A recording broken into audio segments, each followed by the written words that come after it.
And then we, of course, will do Zoom. Okay, are you Live on Facebook. I'm sorry. Are you public? Are you public? I'm going to check it right now as soon as it pops up.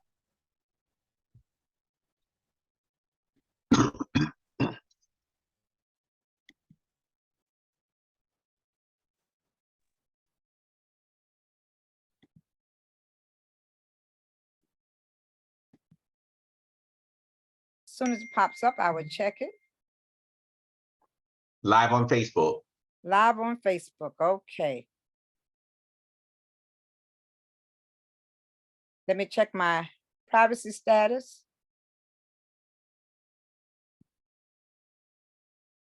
Okay, I've gone public. Okay. Okay, time to rock and roll. Time to rock and roll. Okay, good evening, everyone, and welcome to Portsmouth Coffee Talks Evening Edition show. And we're here again as we continue our candidates informational show, and we have a special guest with us, one of the candidates for City Council. And the Colonel, once he gives his disclaimer, the Colonel will open up our discussion with our candidates. Well, good evening, everybody, and especially you, Vernon. Thank you for showing up. And give a look-see to all the voters out there. But for those out there in electron lands, the views stated on this program are the host and the guests and nobody else. So we can stay out of Facebook lands or Facebook jail. So saying that, Vernon, so we're heading up in the elevator, you and I. And I asked you, and I see your campaign button. It's on your shirt. And can you give me your three-minute elevator speech on why you should come to City Council? Most definitely. So I'm running for Portsmouth City Council because I want to bring leadership and integrity back to City Council. In addition to that, a vision. In order for any thriving city any city to thrive, you've got to have a vision.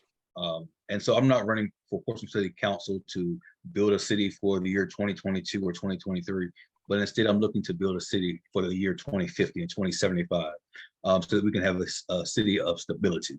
Public safety is a huge concern in our city right now, as well as our aging infrastructure. We've got to make those top priority. If we're going to look at trying to reduce as well as get guns in the street, we've got to address those needs. We've got to not only address the public safety aspect of that, which is recruiting and police officers, but also the causes to what may lead to public safety concerns, such as poverty, mental abuse, mental health, substance abuse, and really taking a holistic approach to taking care of our citizens. And it's going to take a holistic thing. Our city is falling apart when you look at health situations. We have a food desert. We have a healthcare desert here in the city of Portsmouth that no one's talking about. Our aging water system, our roads.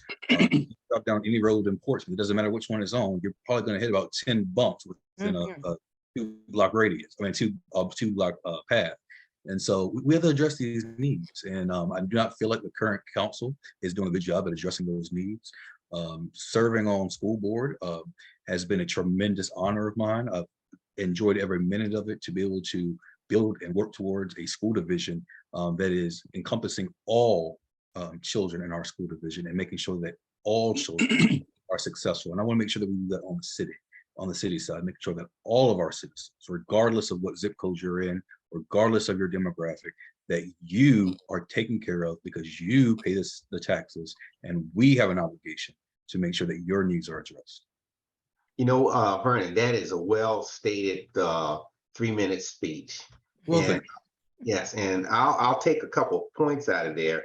And I like how you said it's a holistic approach, because a lot of people don't understand what the holistic approach, because you just can't solve it. They're all building on each other. But one of the things you talk about, the public safety, and there's a connection to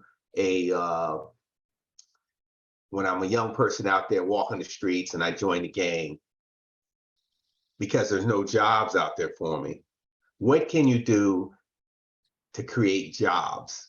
Yes. and through our infrastructure and stuff like, infrastructure spending and the right way to go. And I'll make a dotted line to say the casino that's coming out there, and the non-transparency of the number of Portsmouth City residents that have not been hired out there when they were promised to get hired out there.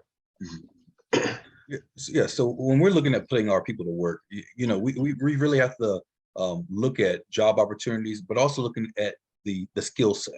And so if we're really going to want to provide jobs for our citizens, we have to make sure that they're trained. When businesses are looking to come to an area, they're not just looking for the money. I mean, of course, that's a strong thing, but they're looking for a skilled workforce. And so if we're ever going to attract good business, we've got to train up our workforce. And so one thing that I want to do is make sure that we expand workforce development, not only in our schools, but across the city. I see a program for adults who may need a second or third chance at life to be able to get a skill, to be able to get a skill to go work in the offshore wind industry, to work at the shipyard, the good paying jobs. And you mentioned the infrastructure piece. When we're investing in infrastructure, somebody has to do the construction. Somebody has to be the worker for that. And so not only would we be fixing infrastructure, we would also be able to provide jobs. Oh, I think you're frozen, Vernon. I think he's frozen. Yeah. Yeah, I think hopefully in a few minutes. Training. So Okay, he's back. You were We frozen there for a we minute. lost you for a minute, Vernon. You were frozen for a minute. Oh, okay. My bad. Yeah. What part did you lose me at? Anyway, I'm gonna go back a little bit. So, getting the jobs at the shipyard, getting things at the jobs at the port. If we're looking at the infrastructure part, being able to build the infrastructure, replacing water system, that's also providing jobs. Somebody has to do this. So whether it's through direct employment or whether it's through contract or subcontract, we're putting our people to work. But first, we've got to train them. And so when we're looking at public safety, people always say, well, poverty is a root cause of it, and it is. And so if we're going to ever intend to break the cycle of poverty, we've got to teach people how to fish. In this case, teach people how to get a skill. And and that's the best way to fix it. And not just the low paying jobs, but we need good paying jobs in the city of Portsmouth. And so good paying jobs. Yeah, exactly, good paying jobs. And the casino, when we're looking at them coming here, they're going to provide jobs. And unfortunately, they have not, I don't know the exact number of jobs that they've given out with the demographics of who've gotten the jobs. But as a city council, we have an obligation to talk with those developers of any project and say, we would like to see X, Y, and Z as far as our citizens are concerned, jobs or supplier diversity. Those are kind of clauses that city council can make happen. And I would love to be able to work with those entities to build up a workforce for our citizens, to provide jobs and to hopefully break the cycle of poverty. And So go ahead, Colonel. Go ahead. So to do that, and that's an ambitious program to have all these jobs through the high schools, and you mentioned the second and third chance folks that need retraining, that have been chronically unemployed or underemployed. As we know, we have a Confederate government up at the state level, and a lot of money is not going to come down here anymore because they're shipped into the rural areas where their constituents are, and that's where everything's going. And so they're not going to help people, especially with a city that is majority is people of color. So that money is not going to come. So the elephants is not going to come. The help is not coming. So what would you say? What is there going to be the pay for? How do we pay for this? Well, I would have to differ with you that, Colonel. And the reason why is because 3 of the region's economic drivers are based in the city of Portsmouth. The port, the Norfolk Naval Shipyard, and the Portsmouth Naval Hospital. Those 3 entities are right in the city of Portsmouth. And so Hampton Roads cannot operate without those 3 entities. and neither can the state when it comes to the port. Mhm. All the goods come up and down Right. or come to Portsmouth. And so those entities have a vested interest in us. Now, whether or not we're making the case for them to come here is another thing, but they have a vested interest here in the city of Portsmouth. And so I would beg to differ. I do believe that state government, if done correctly, I do believe that they will invest as well as the federal government. We just have to make the ask, and we have to do it in a way that makes them realize that, hey, they need us. I beg to differ. I don't think there's a lot of help coming from the state government, especially with we have this Confederate governor up there, and who is really does not like people of color unless he can get a piece of the action. But saying that, yes, and you're correct about the Naval Hospital and ports and our federal government, but a lot of the money that was spread out by the Biden administration that floated down with the post-pandemic is not going to be there after they take over either the House or the Senate, and they already want to choke everything down. And so, in addition to our democracy going away, I think that they really want to inflict a lot of damage and to us. We'll have a secondary effect of those federal dollars coming down through the state and all, trickling down. So saying that, you mentioned one of your other key points is leadership, and why you want to do is integrity. So of the members up there, and I hate to call out the four horsemen, and I can say you'd have to unseat one of the four horsemen. And I hate to call their names out there because both of them decided not to come on this program. Tell me about integrity and leadership that you provide that you want to instill to get one of these jokers off the city council, take their place. So, when I speak about integrity, I can only speak for myself. And when I speak about my character, I speak about my ability, one, to listen, my ability to be able to agree, and my ability to be able to disagree without being disagreeable, as well as being transparent and upfront with the citizens. During my time on school board, anybody can tell you I'm very accessible. If I can't give you the answer right then, I'm not going to make up an answer to give you. I'm going to go, let's say, hey, let me get back with you. I'm gonna go find out the answer and direct you in that path. I'm also going to make sure that I'm as transparent as possible. I'm not one to try to cover up. I have no need to. And so that's me as a person, and being able to stand on my own merits. And I tell people, I do have a moral compass. And so when I speak about integrity, that's not a shot at anybody. That's just speaking about me being a person of integrity. And so I think our city deserves that. And Yes. Vernon, I think it's important to note that you're not a Johnny come lately. You've been involved in Portsmouth politics for quite some time. So for those individuals who may not know you, can you share briefly the various activities you have been involved in and the service that you have given to the city? Most definitely. So after graduating, I graduated from Churchland High School. And Poor baby. Poor baby. yeah. I mean, I love my Churchland family as well. I love Churchland, but however, you see, we're sporting maroon and gray today. I But see. go Yeah, ahead. but I but even got Leah, on some maroon today. You have yeah, maroon but on today. Yeah. Huh? Leah, they handed it to us. They the handed last it to football us game. in football. They did. Pretty bad. This pretty year, bad. this They year. did. Yeah. But we left with the spirit. Y'all didn't have the spirit. We had the spirit. Y'all won the football game. I'm sorry. Go ahead, Vernon. No, you're fine. You're fine. So yeah, so after graduating from Churchland High School, I went on to take my Bachelor of Science from Old Dominion University. At that time, I was also taking a civics course here in Portsmouth called the Van Lefko Leadership Program, which is really what sparked my interest in local politics.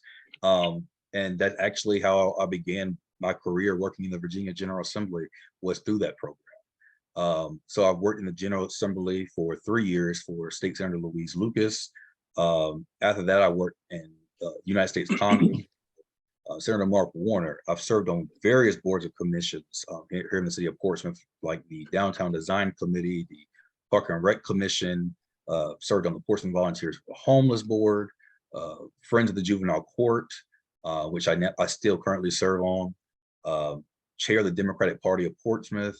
I've been involved in that organization now for, oh goodness, 5-6 years now. So I mean, I've been around. I've done the work on the local level, even on the regional and state level.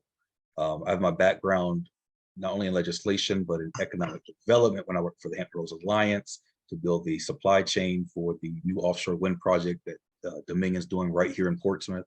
And currently work for Virginia Natural Gas, where I serve as the community affairs coordinator for Virginia Natural Gas. So, you know, internal and external relations, that's my expertise.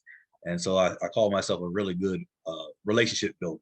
And that's what we need on city council, is people that know how to build relationships and that are not they're not scared to go into the community.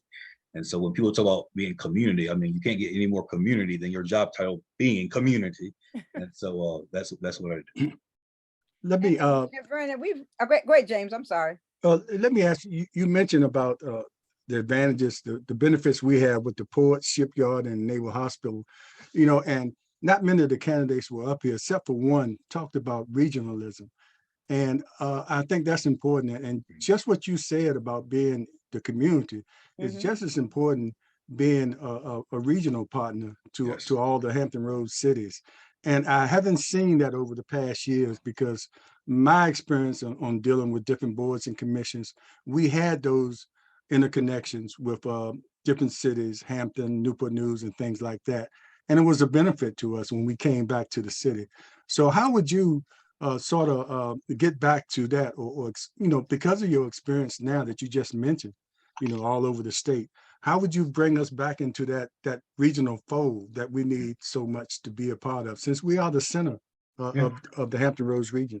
Exactly. You know, when you look at and just go off a little bit, you know, when you look at Portsmouth and you look at the leaders, the regional leaders, a lot of your regional leaders started off in Portsmouth. Portsmouth is the heart of Hampton Roads. And, you know, you cannot get from one part of the region to the other part without traveling through. It's impossible. And so we have a lot at stake when we speak about regionalism. I'm a big proponent of it. And unfortunately, Portsmouth has not had a seat at the table. And it's not because they weren't invited. It's because they have not shown up. And every job I've had over the last 5 years, whether it was in the legislation or in my current role, I'm at the regional tables. I'm with regional leaders every day. And Portsmouth leadership, and it's not just this council, it's been councils previous to this council, have not been at the table. And it's hard for us to talk about regionalism when the entire region isn't showing up. And when we see what's going on council, we see what's going on the news, what's being said on the news, it makes it hard for other cities to want to work with us. So in order for us to ever be welcomed back into that environment, we've got to get ourselves straight locally first. Once we get ourselves straight locally, we will begin to build upon that regionalism model. And it's going to take a regional approach, because we mentioned earlier, Portsmouth is home to 3 of the economic drivers of Hampton Roads. So the region is depending on Portsmouth. So let's work together with the surrounding cities to make us this mega region that they talk about, and to make it beneficial for everyone. And so I'm a strong proponent of it. I'm going to continue to press forward. And I'm hoping that once I get on city council, that I'll be able to serve on some of those council liaison positions that on some of those regional boards. And show up. And show up to the And show meetings. up. And Vernon, how do you think you're going to impress upon those who are currently on council, who will be on council when you get on council, that they too need to take part in this regionalism? Because right now we seem to be operating as just a separate entity, and we cannot exist like that. Exactly. So I'm intending to lead by example. And so I'm hoping that my future colleagues will, you know, begin to follow suit, and they'll see the importance of it. And once they start seeing positive things start to transpire, and that's not just with Portsmouth City Council, I'll be with any city council in the region. Once they start seeing positivity coming out of collaborative work, we will start seeing a whole lot more people coming on board. You know, people, they want to talk about areas like Atlanta or Charlotte. You know, Atlanta and Charlotte have mastered regionalism. Atlanta is not just a city. Atlanta is a region. Mhm. And so people don't seem to understand it. They think Portsmouth, you know, we're going to stand up Portsmouth today and we're going to become Atlanta. No, Atlanta is multiple municipalities Mhm. that have come together to work. Yes, there's a city of Atlanta, but there's also the region of Atlanta. And same thing with Charlotte. It's same thing with Dallas. You know, we've got to be able to work together. So I think once people start seeing the positive collaborative works, people will begin to jump on board. And, You know and, what? and one other thing, Colonel, I'm gonna let you go. Vernon, and one thing that we found, we've had young people who run for council before. They talked a good game while they were running for council.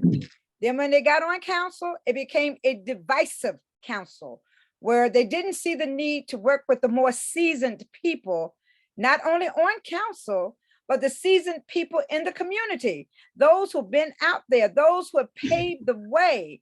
I mean, what are you going to bring? I mean, you're going to make sure that you don't come in thinking that the older folks don't have anything, no say so as to what's going on. How are you going to approach all of that? Most definitely. So, you know, I'm a firm believer in being able to reach across generational lines. You know, the older seasoned folks, they have the wisdom, they have the experience, the lived Mhm. experience that I don't have. Mhm. However, as being a younger person, I have experience. It just is not as in depth Mhm. as someone that's seasoned. However, what I do have in exchange may be the extra energy and the extra or a different way of thinking. Mhm. And so what we need to do is be able to merge that together. Mhm. And when you start seeing older and young working together, we're going to see some wonderful things happen. Amen. And I agree with you with that one. exactly. And unfortunately, a lot of times those walls have been built up where, like you said, the people, older generation or a younger generation, they want to bump heads and they want to be divisive, saying, no, my way is better. Mhm. No, no, no. Let's find out what some of your shared experiences are, and let's see how we can merge them together and how we can negotiate and move forward. And that's what needs to be done. And speaking to the divisiveness, you know, anybody that you can ask about me, I'm positive that majority of those folks will tell you, you know, Vernon is the type of person that is willing to listen, is willing to negotiate, and willing to find a common goal. And so I think with that and my level of professionalism that I bring, I believe that we can make that happen and to really close up this generational gap that exists. You know what, Vernon, those are all great qualities. But I will also arc back to what Leah was talking about, and it says about regionalism and showing up and putting the city at its best foot forward. I would tell you that one, and if you look at the news, our best foot forward is not it's a barefoot, it's a foot out there with no shoes on, as represented by some of the members on the city council. And I can take, and I'm gonna take the shot that some of them, so there are someone in the city council that don't have the bandwidth, so we shouldn't send them out to be the representatives of anyone or any city or any entity. So, but I harken back to, so when you talk about leadership and integrity, so you can make the promise today that you won't be part of the group that's going to be cutting these backroom deals prior to city council and then coming forward and announcing such and such to the populace out there and saying, basically throwing the middle finger up at them, saying, we got this done because we have a majority of 4. I would definitely say that I will be a part of the group and I will be the individual, maybe sometimes that I want to be transparent. I want the community to have an input. You know, I will probably be the first one to raise my hand and say, you know, let's get some community feedback because we need to be a government of and for the people. And that's what we are. And so that's what makes democracy. And when you see a nation that is attacking democracy, somebody's got to stand up. Oh, you better believe it. Yeah, we've got to stand up for it. And we have to allow the citizens to understand where the money's going to, how this project is going to impact them. And if they tell us that it's going to impact them in a negative way, then we need to go back to the drawing board.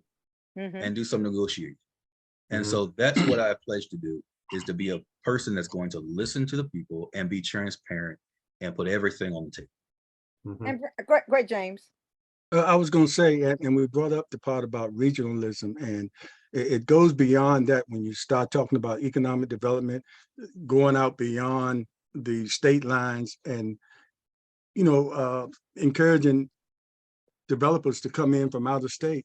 And a lot of times you let that be handled initially go through the economic development department. But those investors or developers come in, they also look towards the leadership Mhm. and the cohesiveness of the leadership, because the final vote comes to you all. Mhm. And sometimes as the leaders, and I go back to Dr. Holly, he made sure he put himself out there as ambassador of the city. He Mhm. let the city departments handle what they handled, but it came down to the leadership, and he made sure. Are you prepared to make sure to be that voice out there as far as going to developers and making sure and selling Portsmouth per se? Because it seemed like everything has been internal the last 4 years, Mhm. And and not we looking need for to get out there and and not bring looking for those something in people in. return. Yeah, yeah. And not Exactly. looking for something in return. Okay. And we talk about experience. I'm bringing all this back from all the experience I had over the years on these boards. Never elected official, but I had a lot of dealings with them on those boards I sat on, Planning Commission and EDA. And I saw all this regionalism and outside developers, how Mhm. interested they were in Portsmouth. And Mhm. I don't see that now. And we need people, leadership, to be able to go out there without a taunted history, to go out there and face them. I Exactly. know that's a lot, but had to Exactly. get. Go Go ahead. I'm ahead. sorry. I'm sorry. Well, I was, you mentioned being an ambassador. That is part of the job of being a elected official, is to be an ambassador for the people in which you serve. And we do need to go beyond Portsmouth to make Portsmouth thrive. You've got to be able to, as you said, sell the city and tell people how beautiful it is, what we have to offer, and find ways to bring those things here to make Portsmouth even more better. And so, I'm looking forward to doing that. I think that, I hear a lot of stories with Mayor Holly, how he talked about Portsmouth being the Portsmouth family. Oh Yeah. yes. And that's really what he branded it as, and to have that camaraderie with the people, and then taking it even a step further with the regionalism part, doing that outside the city, letting people know who we are. Unfortunately, when we tell people right now that we're from Portsmouth, some people scared to say you're from Portsmouth Yes. when you're outside the city. That shouldn't be a bad thing. And I whenever I go places, I always tell people I'm from Portsmouth, and Mhm. people they'll chuckle or whatever. I say, okay, but just watch it, see. Just Mhm. watch it, see. And so, I'm looking forward to doing that. I do it on the school board. I go all over the place telling people, Portsmouth Public Schools is not what you all think it is. Mhm. We have the most governor scholars than any school division in Hampton Roads, including Virginia Beach, but nobody talks about that. Mhm. And so, at being an ambassador, that's what we should be doing. It's talking about the And, positive. and and since you brought the school system in and having now serving on the school board, and with the windmill project coming from Dominion Energy to Portsmouth, what impact is that going to have on the school system? Will the school systems be involved in that project at all? So we would love for it. I would love for it to be involved in it. We are working diligently to expand our CTE offerings. Trying to get the right courses in place, because these offshore wind jobs are pretty much the same type of jobs that are in the shipyard. The big difference, of course, is that it's being done over water. So Mhm. that does require a different type of certification. Right. So just trying to make sure you have the right courses in place. And so once TCC, who I believe right now is in charge of doing some of that curriculum, once that's established, then I'm sure more conversations will begin to happen around bringing offshore wind courses to our school division. But we're working now very diligently trying to expand our CTE offerings. We are also working this coming semester. We will be doing GoTech for our middle school kids, which is Great. part of a Good. project Excellent. that's going to be Excellent. offering our middle school kids an opportunity to get introduced to different types of career paths, so that by the time they get to high school, they will begin to hopefully pick a path. And then also there's an advanced manufacturing course that we are partnering with ODU Mhm. with a VMask. And so Mhm. we're looking forward to that. And so we don't have all those things quite ironed out just yet, but it's looking very good. You know, I'm just say one thing, James, real fast, why you said that. Because as you mentioned about this path to employment, you know, I serve on the Bloomberg Harvard study for the city of Portsmouth, and we're looking at youth violence and ways to eliminate youth violence. And we met with some students looking from Lakeview, looking at the prototype of what type of activities would you like to see us bring to the city that you would participate in. Actually, instead of adults making decision, letting the kids make the decision. The Yes. kids from Lakeview came up with a prototype. We took the prototype that they came up with and took it to Craddock. And the students from Craddock looked at it and they said, no, I'm going to change this. I'm going to do this. The major thing that they wanted was a path to employment without college. Yes. That had the highest number of votes than anything else we had on that board. They wanted employment opportunities. Mhm. Because many of them don't have the desire to go to college. One of the boys says, well, you know, you pay all that money and then you come out and you get a job paying $15 an hour. They're looking for employment. Yeah, You exactly. And know, give us what but we need so that we can be employable when we finish school. exactly, exactly. You know, when as a school division, our job is not just to train people to go to college. Our job is to set students up for success in life. Mm-hmm. And so whether that is through the avenue of college, whether that's through the avenue of the military or workforce, Mm-hmm. that is our job. And that's what we're working hard to achieve every day. You spoke about how we need to allow the kids to be able to pick what kind of offerings that they would like to see. That is very true because, a lot of times when we speak about, a lot of people use the word vocation, Mm-hmm. vocational training. And so a lot of times when people, older generations speak, and then they're like, oh no, you don't want to do that career, it's so hard and brutal. But Yeah, that's what they're thinking about 30 and 40 years ago. A lot of technology has advanced since then. exactly. Some of those jobs still are rough, but there's some jobs that have been made easier due to technology. And last week I attended Chesapeake Chesapeake World of Works, which they brought in industries from all across the region to Chesapeake Public Schools, and they allow the kids hands-on. This is for 8th graders, a hands-on opportunity to explore each world, as they called it, which is an industry, to learn about that industry and different companies that make up. And they actually did hands-on activities, and to see the kids' interest Yes. these type of careers they knew nothing about, they didn't even know they existed. Mhm. So it allowed those 8th graders to say, hey, I might want to do this. And Mhm. so that's the kind of feedback that I would love to see in Portsmouth. Mhm. And let them see what this is, and then come back to us on the school board or come back to city council and say, hey, I want to do this. And if Exactly. that's what they want to do, then we need to be invested in those type of programs so that we can ensure, because kids are going to do what they're interested in. Mm-hmm. And so I would That's love exactly true. exactly, I Mhm. would love to see, instead of them feeling like they don't have a choice Mhm. in their career. Yeah, and giving them choice and giving them these kind of programs harkens back to the other positive things that will come forth. Is it will have an effect on crime for those people that have nothing to do, and they get caught up in the system because they were just there.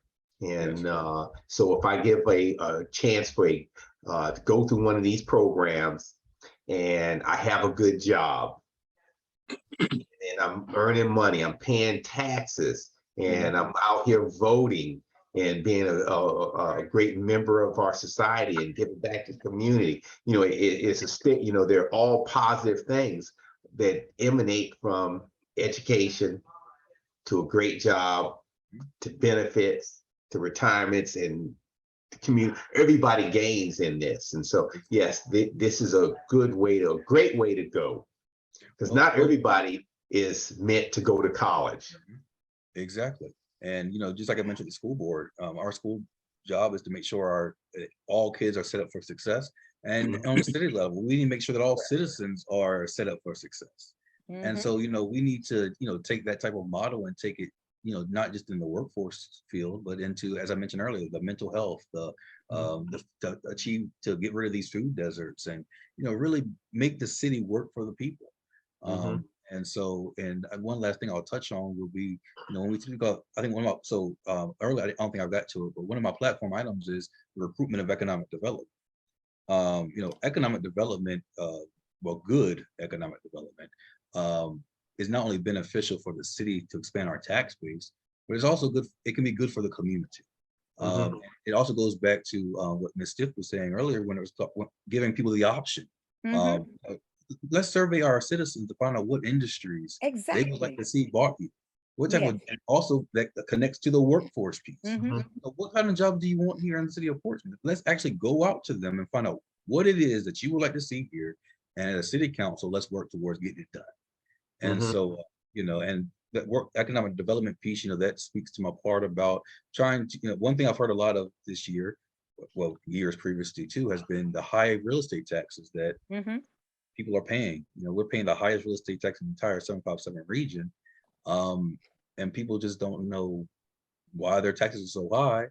And council hasn't seemed to adjust it, even though campaign promises have been made this past couple of weeks saying that when they're reelected, we will lower them, but they haven't done it. Yeah, you didn't do it when you were there. You're not going to do it when you go back. So don't even be swayed in that direction at all. Exactly. That's one of those things that's easy to say, but it's not as easy to do. It's not easy to do. You really have to work through that. You really have to have a plan. You can't just say, to. I'm going to lower the taxes just to get the votes. You have to you have to go in there with a certain plan. There's a lot of elements in there before you can lower those taxes. Anyway, Vernon, before we go, I want to ask you this. I want to be fair because I asked the other candidate that was a school board member this, that some people look at school board members running for office and you still have time left, look at it like a safety net, because if you're not successful, you're still on the school board. And if it was the case that you had to give up that seat in order to run, would you still run? Most definitely. I would have ran regardless because our city is in desperate. And I do believe that I have the skill set that is needed at this time to advance the city. So yes, I would have. Okay. All right, I had to ask that because I asked, the other. I want to be fair. Anyway, we're getting close to the time. We'll give you the opportunity.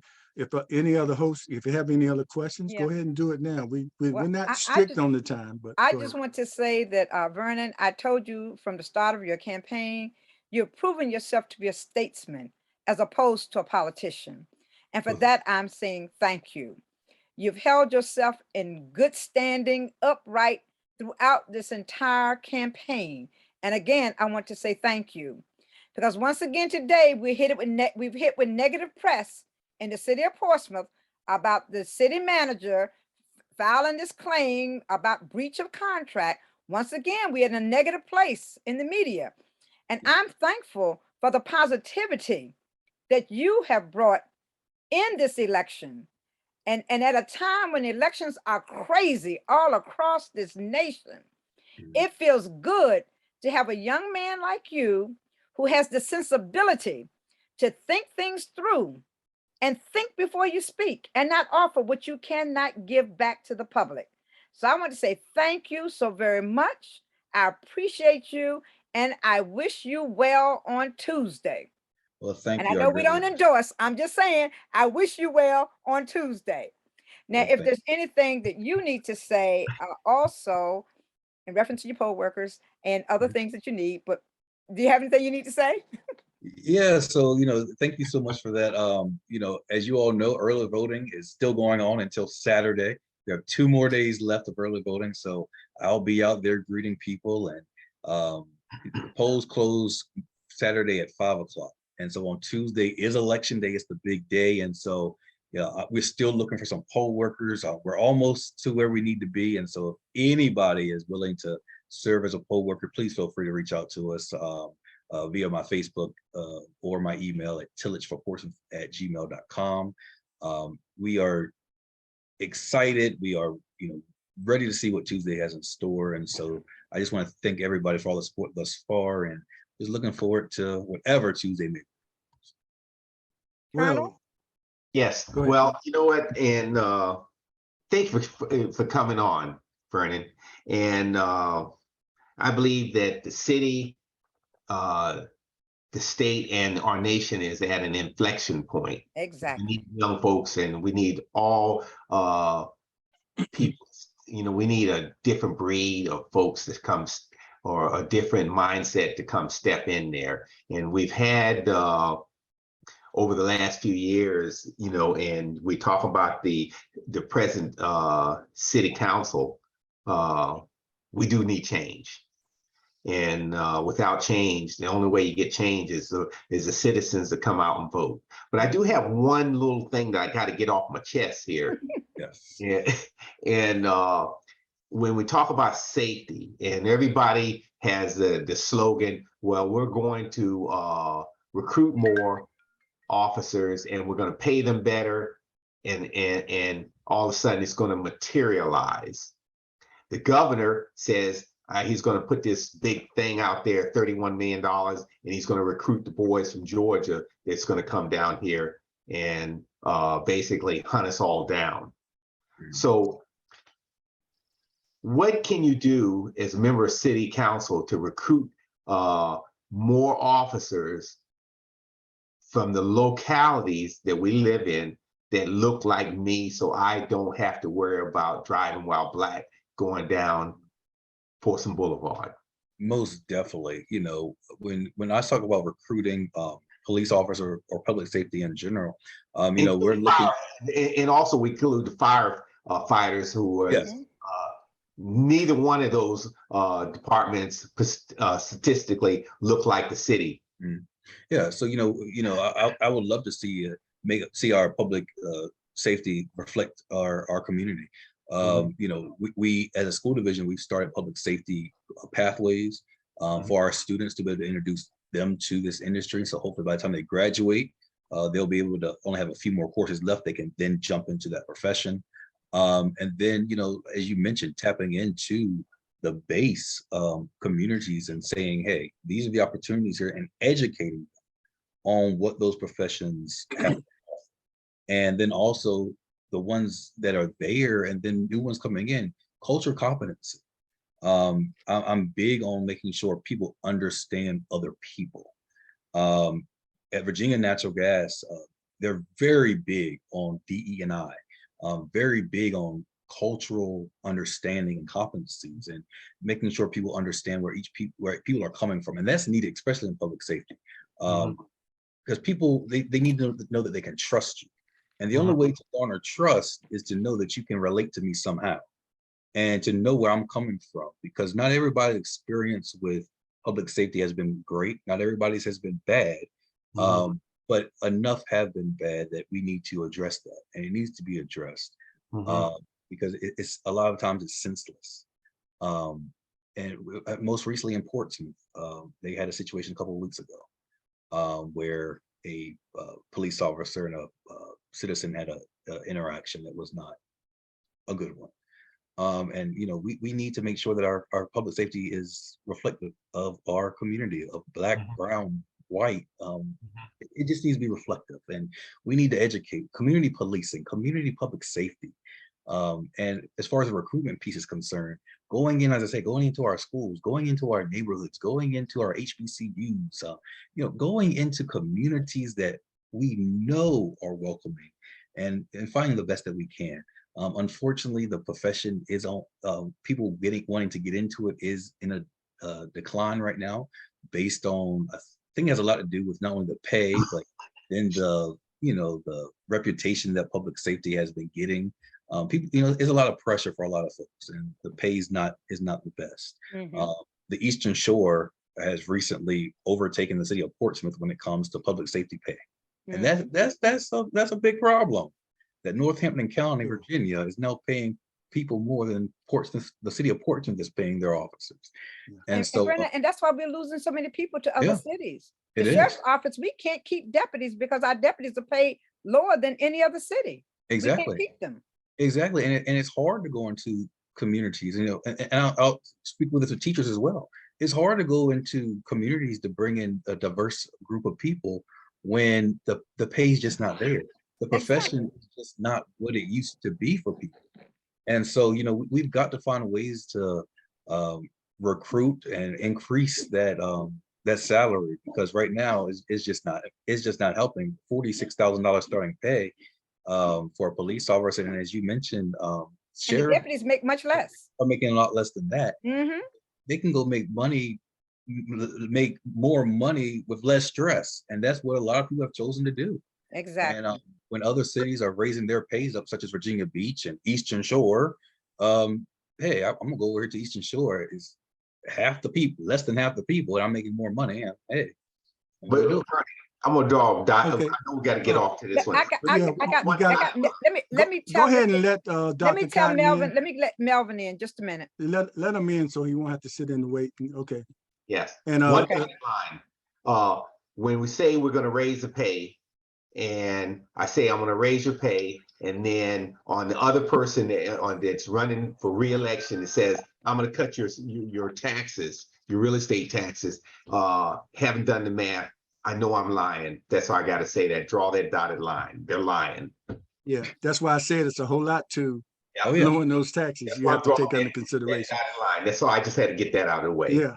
Oh yeah. Okay, as we end up, Vernon, I'd like to thank you for coming on. And one of the things I saw in you that I saw on the council, Portsmouth is elected at large. So when you're on council, you represent all citizens, and people that get on council, and you're all supposed to be one that has that us against them mentality is not necessarily serving the public.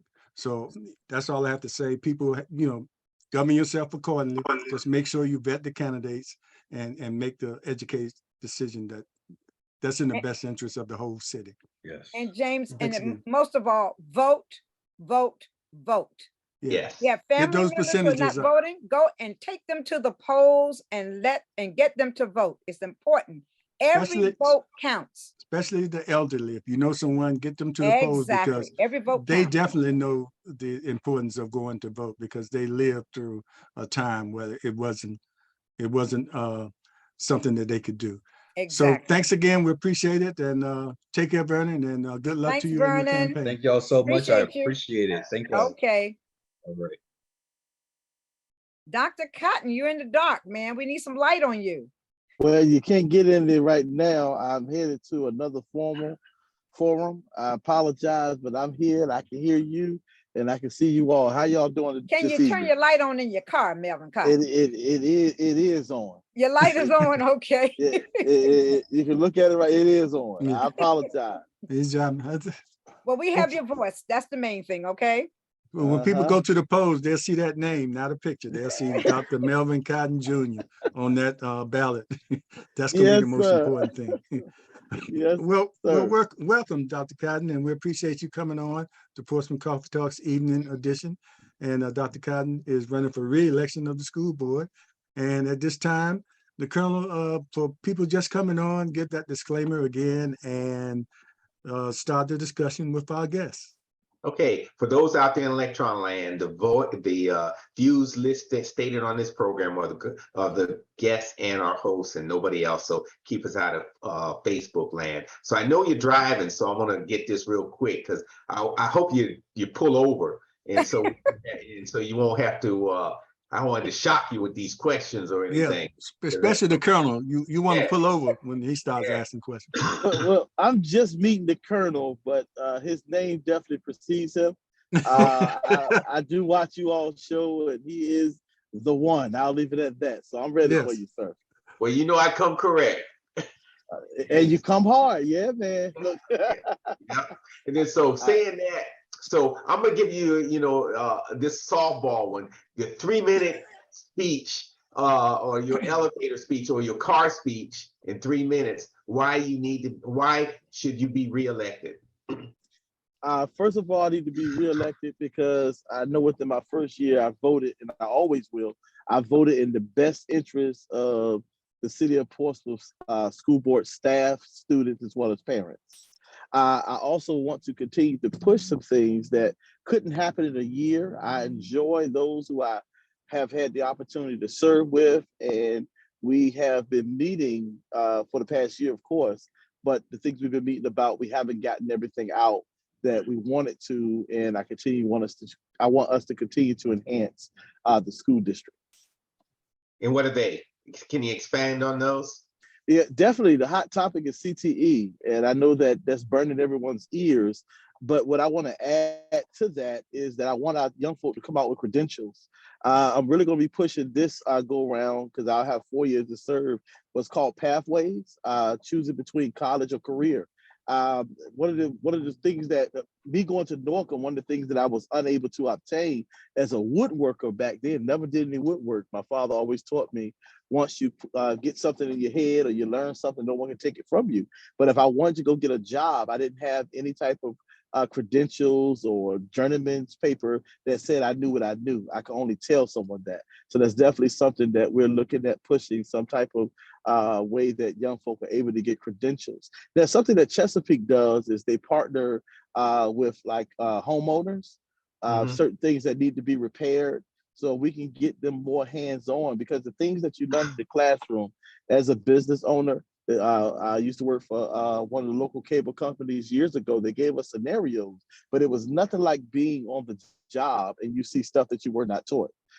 So that I also would like for us to partner with the community, that we can also work on some of these dilapidated properties. They're able to see what happens when a property gets a certain amount of years old, things of that nature. So that's something that I'm quite sure that my colleagues will be pushing with me as we continue to try to get our young folk prepared.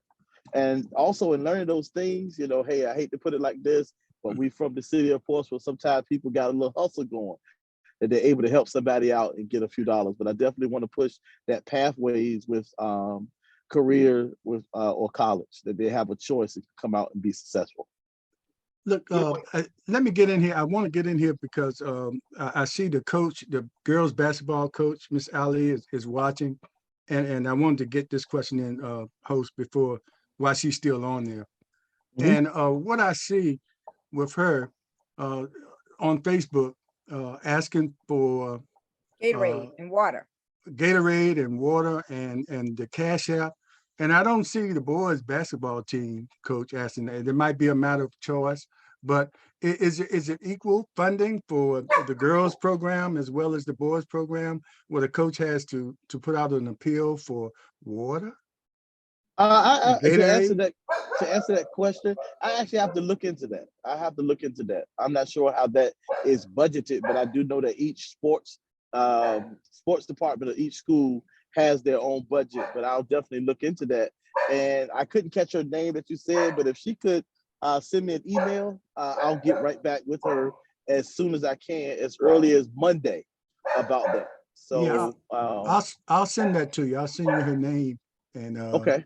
But she is the girls basketball I have coach. to quiet my dog. Yeah, he wants to get a question in, but I don't know if it's the same on the high school level like it is on the college stuff, where everything has to be equal. But I just thought that was kind of strange, where the coach has to make that kind of appeal for the simplest things. And I just want to make sure everything is equal as far as the sports distribution of funds. These things are overlooked, and I apologize. Yeah, sometimes those simple things are overlooked, and I can't say that it has been, but I'll definitely look into it. And I apologize that they're experiencing that. And this is not to get a vote, but I'm quite sure that myself or my colleagues don't mind giving to that, because that's a need for our young folks. It could be her choice, a way of getting more for her students, but I just want to make sure that that's not the issue, because like I said, I don't see the boys coaches ever, even back to my days, ever asking for anything outside of what the funding allowed.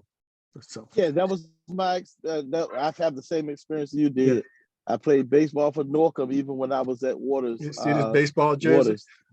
Yeah, I see it. The Colonel is sitting there ready. So are you finished with that, Mr. Overton? Yes, I am. I just wanted to get that in, while she was on there. Thanks for checking into that for me. Appreciate it. Yes, sir. All right.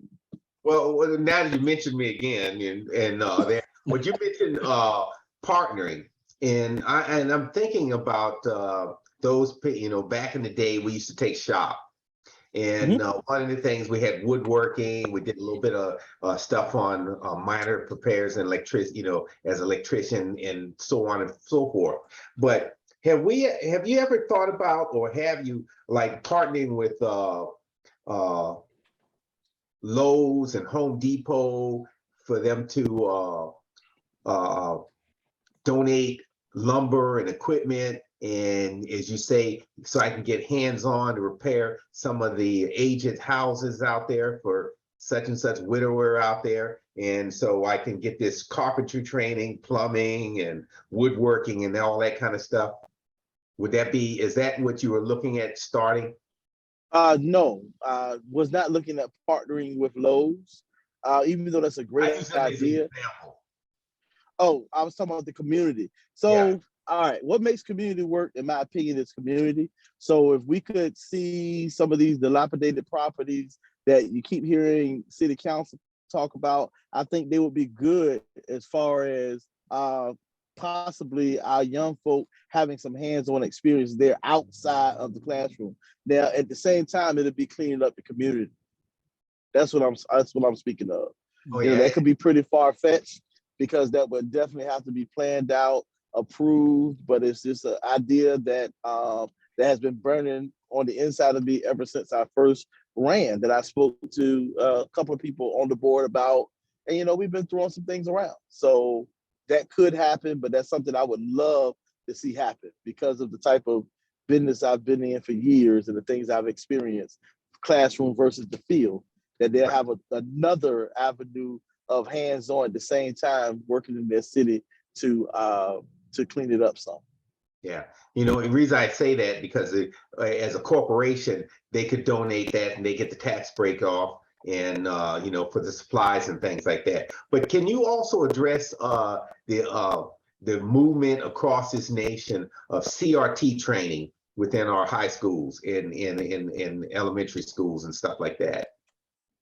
When you say address it, what do you mean? How So would you want me to? under your watch, is CRT coming to our kids? No, It's a What possibility. is that CRT? no. There have been some questions of whether or not we're going to roll with it or not. Uh-oh, we lost him. Uh-oh. We lost Cotton. Too hard. Well, It was that question, Tony. that question just threw it right on off course. He was waiting for me. He was waiting for you. But No, I think he was taking off his seatbelt. I think he got disconnected that way. we know he's driving and he's trying to get to another forum. Let us say at this time that Dr. Melvin Cotton Jr. is running for school board for the city of Portsmouth. And we're thankful that in his drive to his next event, he did take the time to come on to Portsmouth Coffee Talk. And I must do a disclaimer at this time. Melvin is one of my children. I helped to raise Melvin. And there's one other thing that Melvin is doing. He didn't get a chance, or maybe he's coming back now. Yeah. Is he coming back now? Let's see.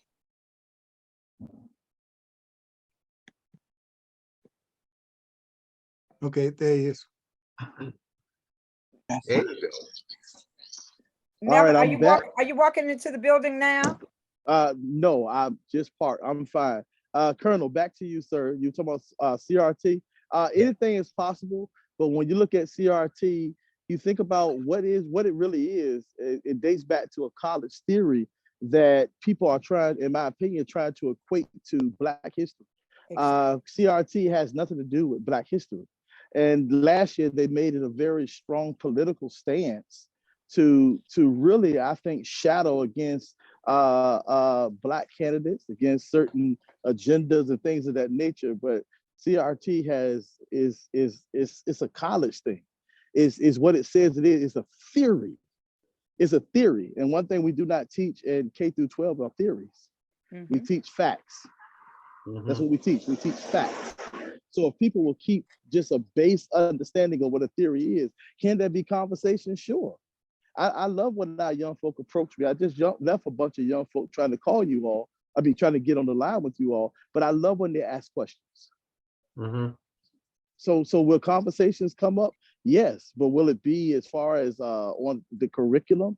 It's impossible in my thought to be, but the conversation does exist that it could come up in certain places. Now you look at the administration that we have that has come in. I've been to these meetings dealing with the secretary, listening to the Secretary of Education for the state of Virginia. They have a hotline. Yes. The hotline, in my opinion, is not designed for us to talk about critical race theory. But if you talk about my youngest son, he asked his teacher, he's 12 years old, how did Christopher Columbus discover America? These young folk now, he said, but weren't the Native Americans here? So how did he discover it? That's a question that most young folk want to ask, or some people want to ask, but they're afraid to ask. Have that son that wants truth. So we live in a generation now that truth. And yes, some history is true and some history is false. So That's when we talk about a theory is someone thought. But I wrote my dissertation, that was my theory on what I wrote it on. So can the question come? Yes. But can it be a curriculum? I doubt if that would happen. And we're not even focused in trying to make that happen. But we cannot allow people to get mixed up in some type of political question or political thoughts that come up to try to steer people away, because most of the time voters just listen and they expect us to give them the answer. So I want to make sure that I put that out there, that critical race theory is a theory. It's a theory. Yes. And we can't use that as a political ploy any longer. Yes. It's a course taught in law schools. Yes. There you go. And it's something to distract. Let's go farther. Can we go farther for a second, Ms. Leah and Colonel? Why does a person of color may get nervous when they get pulled over? That's part of the theory. Yes. Why do we walk into a store and feel like people are looking at us? That's part of the theory. So as a middle-aged African-American man, hey, that's true to how some of us feel, depending on where we were reared at. So being reared in the city of Portsmouth, I have experienced that. But I don't want to get too caught up in that theory. But last year, no one asked that question like that, Colonel. I'm glad that you did, and it wasn't a big issue for me. And people who I spoke to that asked me that question, I said, "Can you tell me what it is? Can you define it for me?" They don't know what it is. They don't know what it is, Melvin. Yeah. Even another candidate a candidate of something asked me that last year. I will not say that particular person's name, and that person was honest with me, said, "I really don't know what it is." Yeah, but I'm against it. So. Or for it, whatever, yeah. They're for it, but don't know what it is. Exactly. Can I ask you this? Yes, sir. Can I ask you this, Dr. Cotton? Yes, and I've given you your respect for your titles. Now I'm going to break it down and call you Melvin. Man, because, that's man. Man. That's man. That's man. He's not Melvin. He's man. Yeah, as a Truxton, one Truxton guy to another. But anyway, yes, sir. But that's why we call these conversations, these shows, discussions and informational discussions with our candidates. One of the other school board candidates mentioned about some of the money that's being spent on our fields and our schools was totally a decision by the city council, and the school board didn't have much say in that.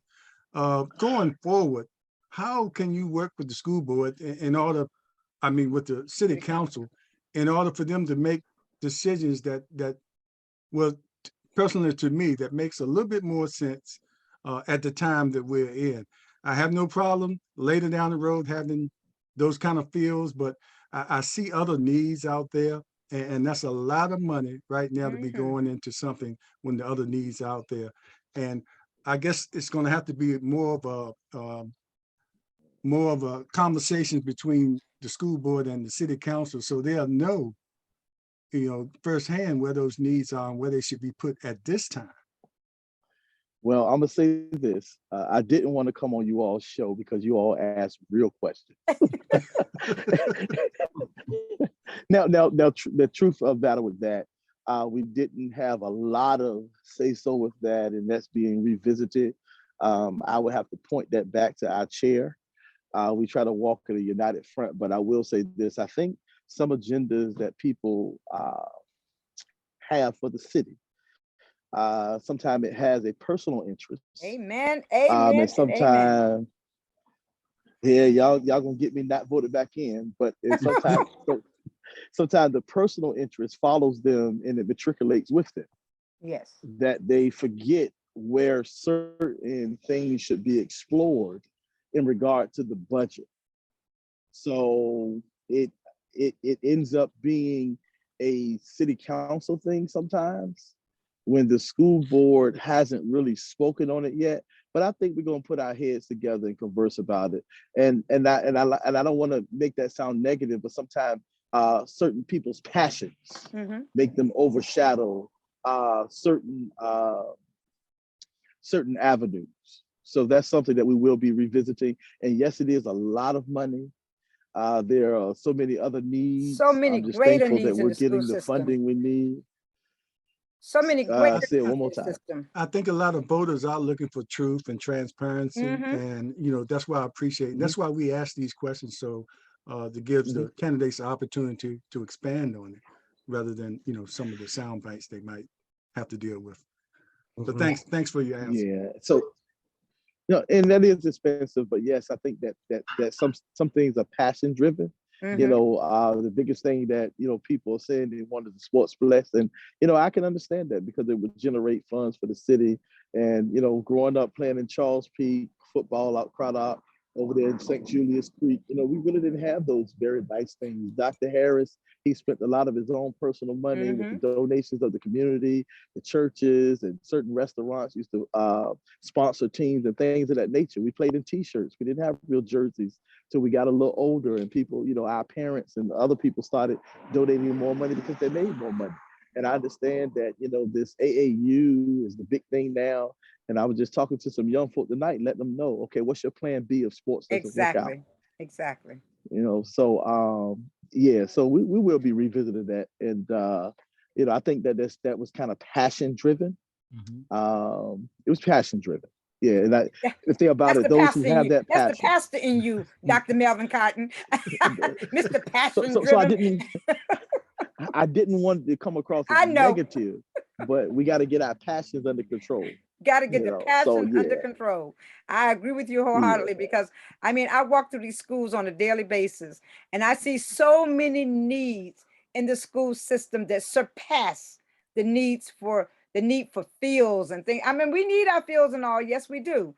But there are greater things that are needed in the school as far as having the venues that we need to educate our kids properly and making sure they have everything they need so that they can learn and be the people that we know that they can become. But man, before you go, and I know your time is running short and you have to go to your next forum, but one thing I want to mention also is that, and I know you, modest person that you are, you give back to the students. Man comes and work with the sheriff's office kids at the training center. The kids come to the training center 5 days a week, and man comes back and shares his expertise with those children there at the training center. And for that, I want to say thank you so very much, man. You're welcome.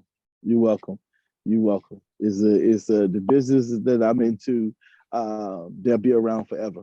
And I say that because technology is not going anywhere. Cybersecurity is not, the cyber world is not going anywhere. Virtual world is here to stay. As we move forward with COVID-19 being in our rearview mirror, we're still using this platform that we're on now, Zoom. The stocks went through the roof. So it's to stick around. But now, one thing I did want to add is, certain upgrades have been done, the floors at the gymnasium at Churchland, and the lack I see some of the work going on. Yeah, the lack of some of our centers being available or those needing upgrades and things like that. The schools have been trying to work with the public in certain areas, but then we got parks and recreation. So things, we just trying to find a way to move together and also spend our budget how it needs to be spent, that we could be a great representation, a beacon of light really outside of the city of Portsmouth. I say that because sometimes when people think Portsmouth, they have negative thoughts. So back to that whole passion thing, all of us are very passionate about what we want to see in the city, but we just have to develop a sense of congruency to make these things happen. Yes, and then yes, so I'm going to stay with this, Melvin. And so I have a multifaceted question for you. And so, Drum roll, please. Drum. yeah, drum roll. Yes. So across the nation, coming down from the federal to the state, and everybody's in a lot of places in the country are trying to join this banned book club. For any mention in a book that mentioned LGBTQ or anything on race, or you have your Confederate governor has an all-out assault on trans kids. What do we do? What can you do as a member of the in office to protect the system from those issues? And they just published the high school graduation rates for the region. What are we doing to improve those rates? And also with STEM education, improve those graduates that go on to STEM education. So that's a lot of things all in one. So I had to get all that off my chest because it was my turn.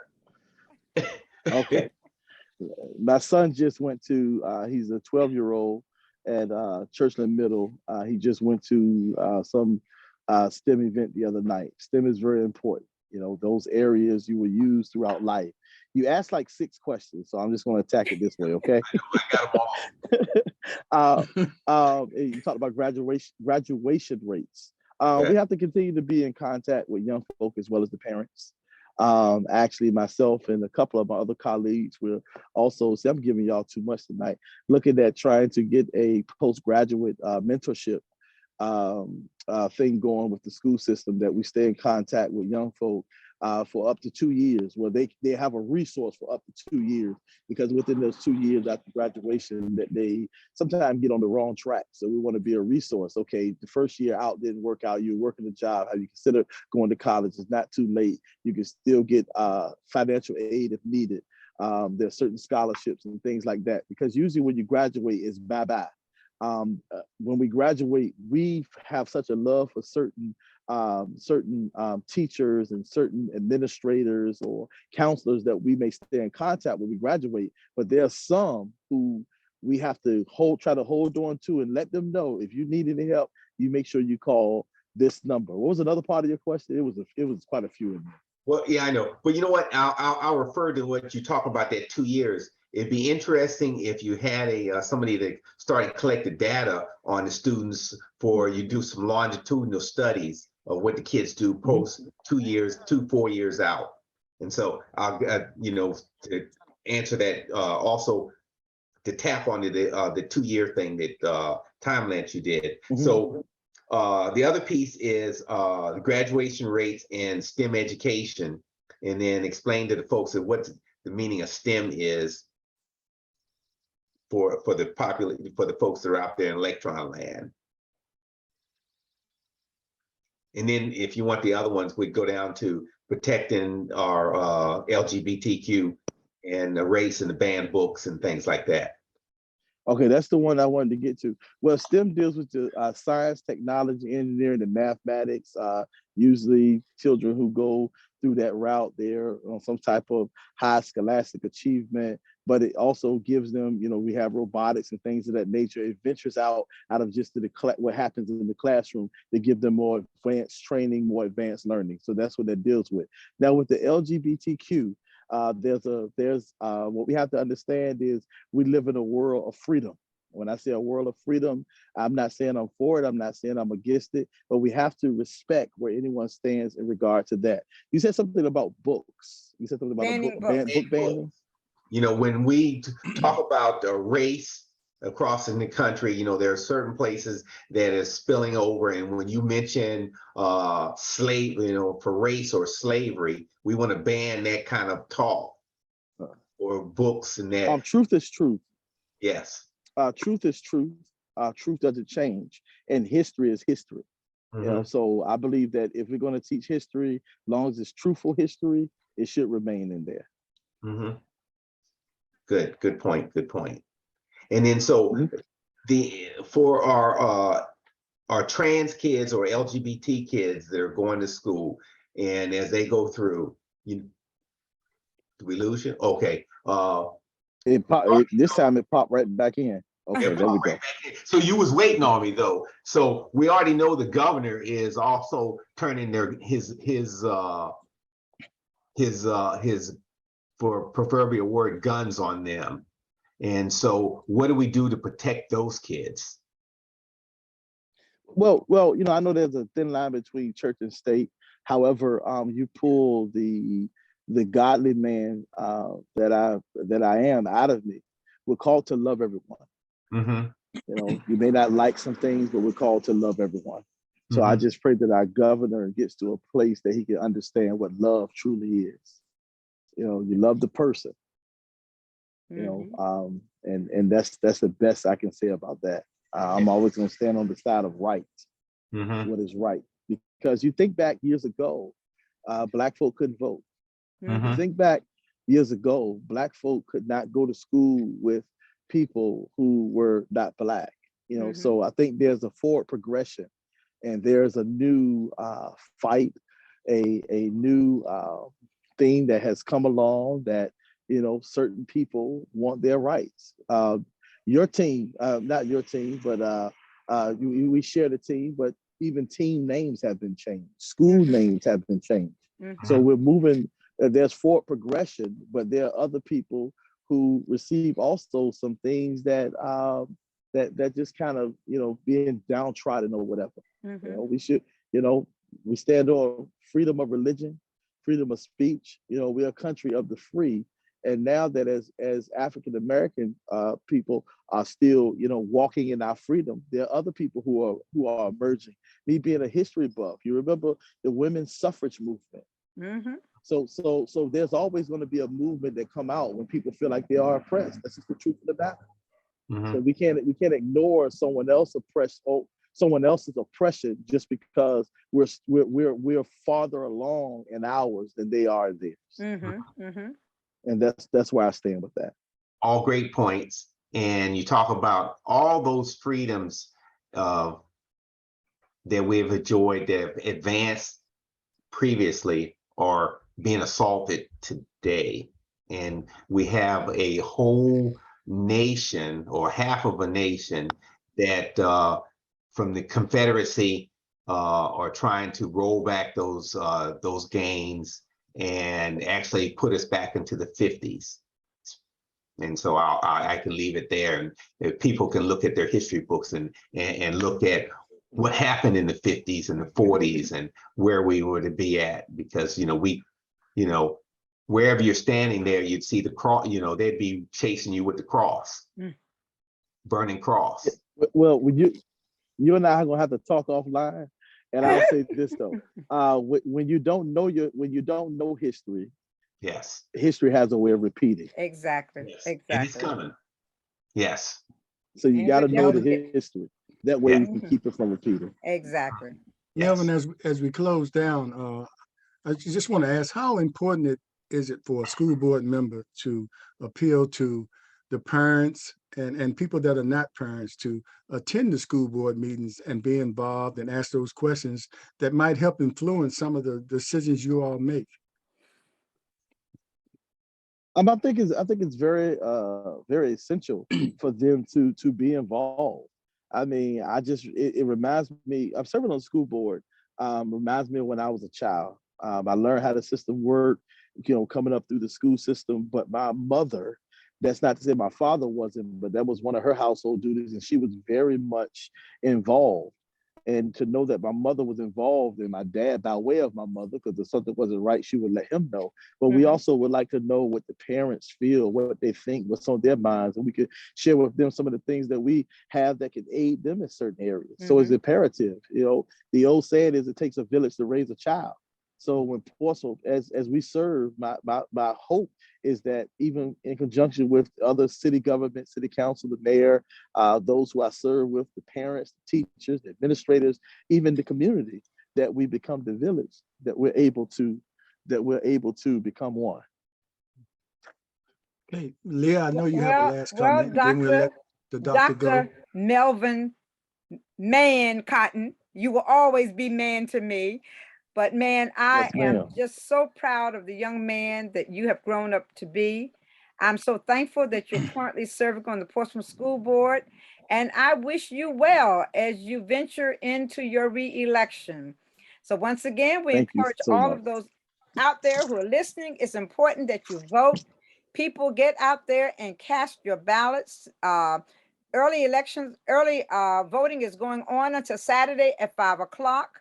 So go out and cast your vote. And if you miss it for the early voting, don't forget to vote on November 8th. So Melvin, once again, thank you so very much for coming on Portsmouth Coffee Talk. And I think I did a good job in working with your mama and raising you, my son. so You did a thank you for wonderful coming job. on. You And and the I overtime. wish you well in this election coming up on Yeah. Tuesday. Thanks again. I see your I voted badge. I hope you voted for yourself, because there's a story about a man who That's lost right. by one vote, and he remembered after he lost, he didn't vote for himself. So I hope you voted for yourself. All All right. right, take Talk to you care. guys soon. Thank you once again Thanks for very coming much. on, man. All right. We appreciate you. Appreciate you too. Anytime. Okay, James, All right. you gonna take us out? Yes, thanks everybody for watching, and that's the end of our series of candidates we've had, and I'm gonna post the previous shows we had with candidates so you can still watch them and be a part of your vetting process. So we hope that helps you. We hope you make the right decision. Whatever decision you make, we want you to get out there and vote and make sure those numbers are way up there, because the higher they are, the more we can look at the people really spoke. The people really Exactly. spoke. No matter who gets in there, then if people that I didn't want or I didn't vote for got in there, but it's a high percentage of you all put them in there, I have to respect that. But if it's real low, I don't respect that, because a few people are speaking for the masses, and that's not the way democracy works. Thanks again for watching, and any comments, last comments from our co-hosts I'm thankful about this for, series? I'm thankful for the candidates who chose to come on. We did have some candidates who chose not to come on. So for those who did choose to join us, I'm hopeful that we were able to share with you information that you may not have known and help you in your decision-making process. And more so than that, it is most important that you, I'm sorry, someone is calling my phone. It's most important that you get out there and you cast your vote. And people, remember, to vote for a friend is not the way to vote. You have to look at who can, we have crucial issues facing our city at this time. And crucial issues in facing our nation at this time. It's important that you really look at the candidates, take into considerations what they're bringing to the table, their expertise, and most of all, make sure your candidates have a job before you put them on council or the school board. Don't put somebody on the council or school board don't have a job, okay? So it's important that you really vet these individuals, and maybe if you vet them well, and if you vote right, we will not be facing the constant bad news press in the city of Portsmouth. So get out there, cast your ballots, and really, really, really look at the fact that you can vote for 4 school board members and 3 members of council. Use your vote wisely, because we're going to live with that vote for the next 4 years. So make sure you vote wisely when you go to the polls. Colonel? Yes, I like to second everything you said. And if you know me, I always say that if you don't vote, then you deserve everything that you're going to get. Amen. And we have witnessed even recently what terrible leadership is, especially centering around what I call the 4 horsemen. And you know who they are. 2 of them was running for re-election. One of them really doesn't have a job. So as Leah says, but the only power you have is to go down there and vote. And if you give that away, then your ancestors turn over in their graves because they fought and died and to give you that right. And if you don't do it, then I just have to shake my head and just say, hey, do something different. Be a functioning member of society, and that is your duty, is to vote. That's all I gotta say. And James, I mentioned that 36,000 people did not vote in the last election. 36,000 people. Don't be one of those individuals. James?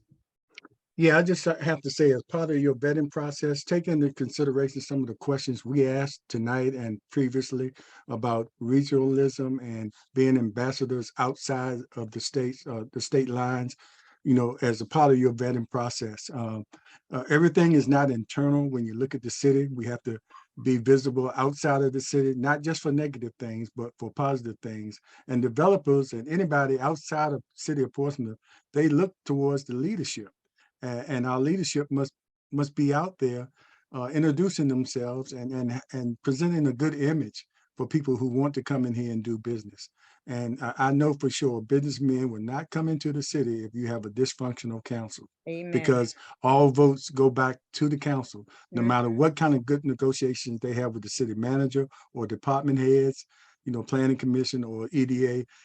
The final decision goes back to the council. And if they look at a dysfunctional council, they're not going to do business, because they're coming in here to make money, but for them, but eventually the city will benefit. So we have to make sure we put people up there that are a good representation of what we want to do for our future. So mainly get out there and vote, and make sure you vet these candidates, and not just because they were in your first grade class all the way up until high school. That, you know, you can still be friends with them, but they don't have to be on council if they're not ready to take the city forward. And we need to go forward. We've been spinning our wheels too long now. And I've seen it, and I've been a part of the progress and seen it stall. So make sure you get out there. And thanks again for watching our series, and we appreciate you. And we'll be coming back, I guess, after the election, and hopefully, well, anyway, we'll come back after the election and have a discussion about what happened. Woo. Hopefully we don't have to get on the voters for not getting out there. I Hopefully. pray that we don't. Yeah. Grab your Thanks again. neighbors, grab your auntie, grand your cousins, your children, take them to the poll and make sure they cast their vote. Yes. Critical times in which we're living in. And don't be intimidated. I don't think we're going to have that problem here, but you never know. Don't be intimidated by anybody taking pictures of you, anybody trying to talk to you before you go vote. I mean, it's the candidates have a right to talk to you, but listen to them, but make up your own mind after you looked at the whole picture. Yes. You know, because a lot of good things can be said now, but especially by incumbents. But all you have to do is look back at the incumbents and see what they're talking now. Has that been a part of what they've been doing since they've been on council? Thank you. It's easy to do. It's easy to do. Look at the voting record. Look at Everything the looks voting record. rosy. Yeah, everything looks rosy now. They can point out some things, especially for the uninformed. And that's one of the reasons we're here, in order to inform and make sure you can come here and you're going to get our opinions, but also you're going to get some truth. But that's it. And my dog is trying to get in on the conversation. Yeah, but actually what she's doing, I have Norcomites who are coming to pick up applications for membership. So she's barking as they come up on the porch to get the membership applications off the porch. So and you can put in a little spiel for what I mean. The alumni after the homecoming got right to work and working on the 110th year anniversary. Working on the 110th year grand reunion, as well as our 110th anniversary.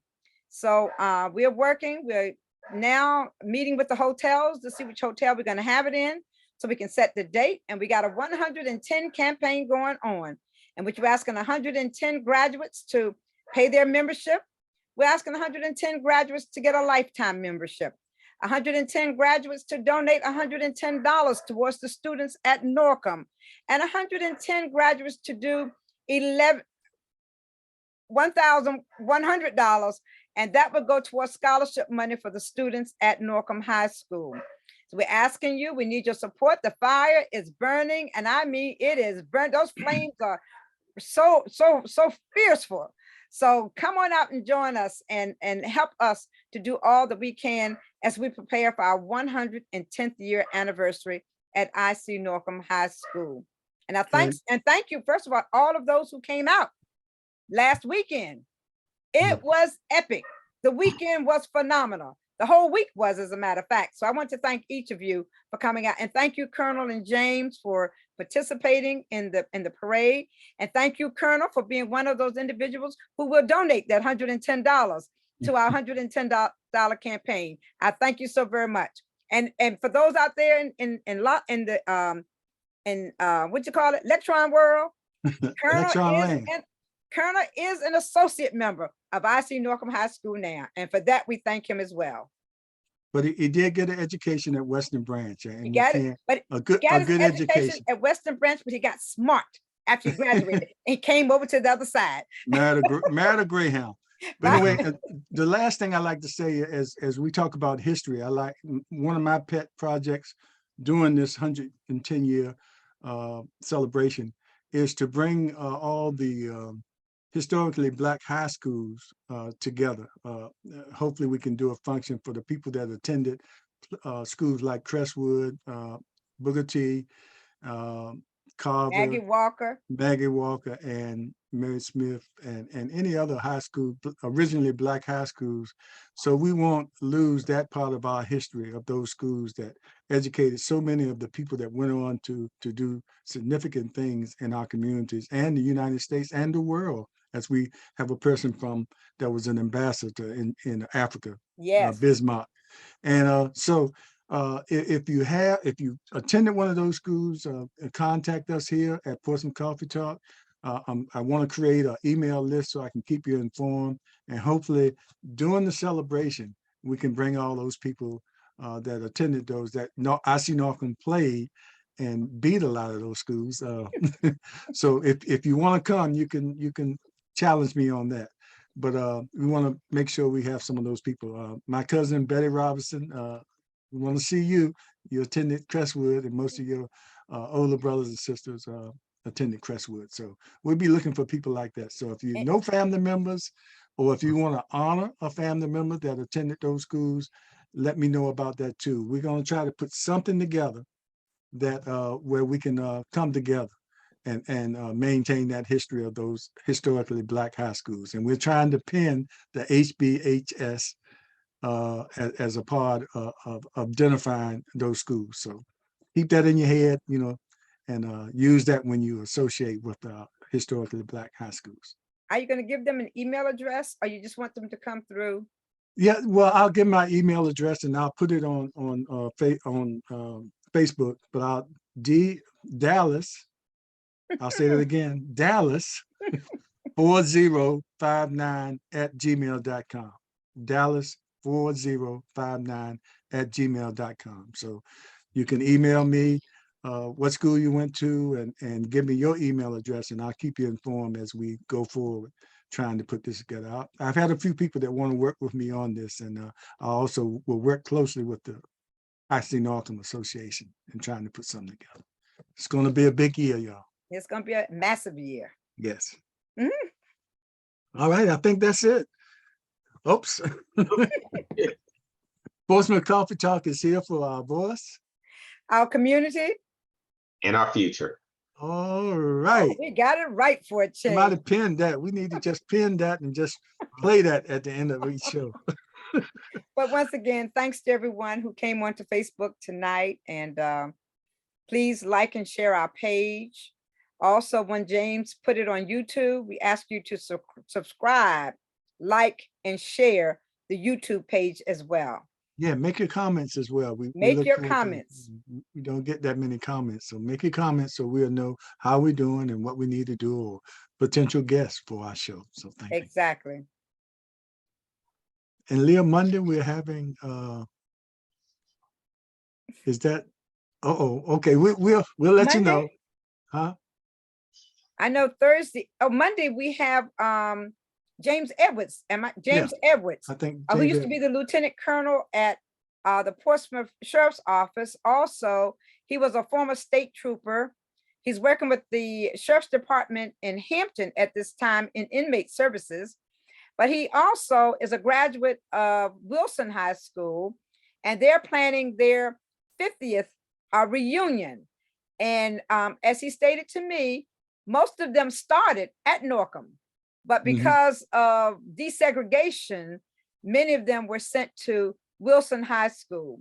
So they had a beginning at Norcom, they ended up at Wilson, and they're getting ready to celebrate their 50th school anniversary. And he said this is going to be their grand reunion. So I'm happy to hear that Wilson will have a grand reunion coming up. And if you want to hear more information about that, join us on Monday morning at 6:30. See, we do feature other schools. We do, we do.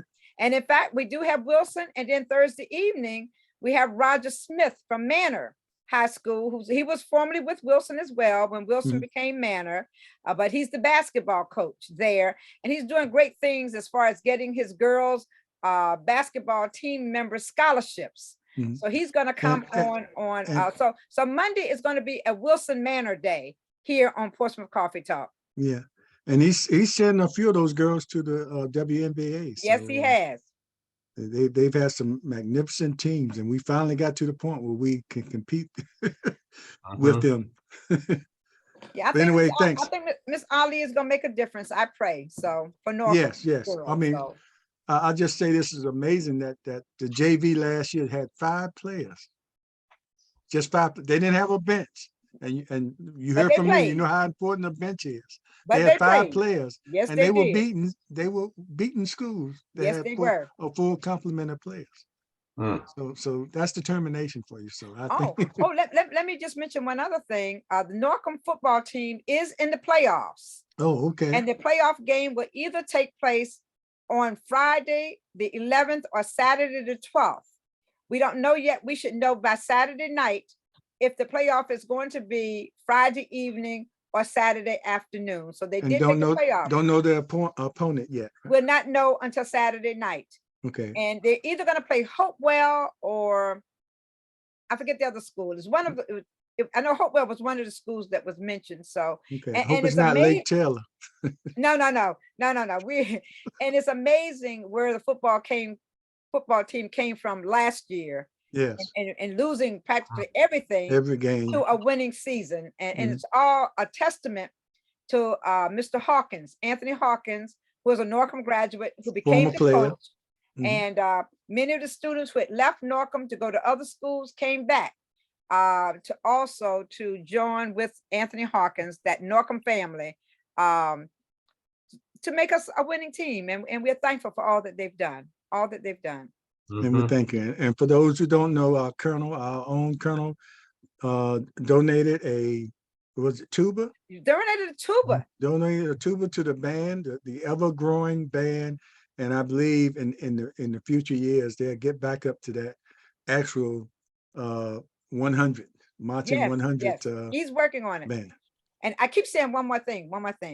We're also joining with United Healthcare to give 300 Thanksgiving baskets to families at IC Norcom High School. They're still in need of turkeys and non-perishable items, canned goods. Get your canned goods together, take them to Norcom High School. Keita Almond has a box there to receive the canned goods. If you want to donate a turkey or give a gift certificate so they can purchase the turkeys, please get with Keita Almond and get those things to her so that they can give a good meal for the students at Norcom, because when you have the families, you have the students. So let's join them in making this a thankful Thanksgiving for those families, those 300 families at IC Norcom High School. And for our graduates out there who've not paid your alumni dues, be like the Colonel. He's not a graduate. He's paid his dues. He's given a donation of $110 to a $110 campaign, and he has donated a tuba to the band. Be like the Colonel and be given. Be all given in all things that you do. Awesome. So let's at the end of this, we're a little bit over time. Yeah. Yes. We're gonna have another moment when it's gonna say it's too long and we can't convert. Yes. Okay, so Thursday night football. Mhm, Good night, everyone. Once again, night. thank you all for coming on. Thank you mhm. so very